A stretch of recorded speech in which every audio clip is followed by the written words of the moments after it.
So the last video I did, I talked about home inspections and repairs and kind of what type of repairs you're looking for when you're doing a home inspection that could potentially change your mind about purchasing the property.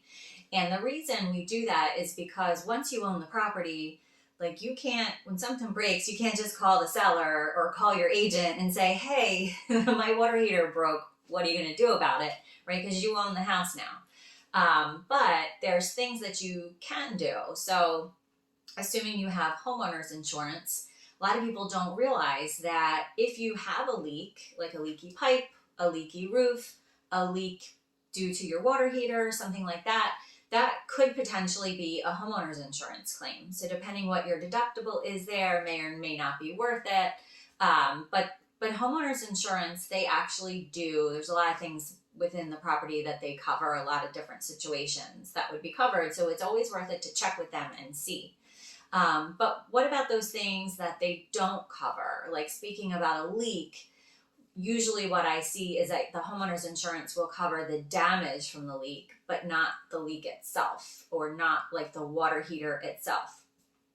That's where you can get a home warranty. You don't want to get that when you have the problem. You want to get that before you have the problem. But that sometimes is negotiated into a sales contract, and sometimes the seller will pay for it. If not, the buyer can elect to pay for it themselves at the time of closing or right after they purchase the property. And then that would cover things like the water heater, the HVAC. Some of them even cover appliances like the refrigerator, washer, dryer, microwave. Some of them cover some electrical items, some plumbing items. So that will kind of pick up where the homeowner's insurance leaves off. And the home warranty for 1 year coverage, usually I see, depending on the company and the coverage you elect and how big the property is, usually it's somewhere between $400 and $600 for 1 year coverage. And what would happen if something breaks is you call the warranty company, you pay a one-time deductible, that's usually somewhere between $50 and $100, and they send a contractor out and it will cover repair or replacement, typically up to a certain amount. But I have definitely seen that pay off for people.